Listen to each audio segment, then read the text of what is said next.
current conditions here in Corpus Christi, Texas. Hurricane Hanna has 80-mile-an-hour winds, moving due west at 7 miles per hour.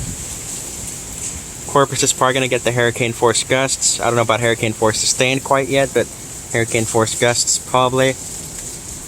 We're probably getting up to about 50-mile-an-hour gusts right about now that I'm taking this video here.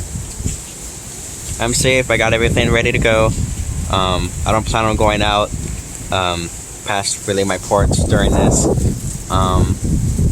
But this is what currently what it looks like right now. Preparations should have been done already. It's too late to keep preparing or to evacuate at this point in time. Too late to. And now we just gotta hunker down for those of you on the path of this like I am. So just be prepared. Stay inside. Ride this one out, and we'll get through it.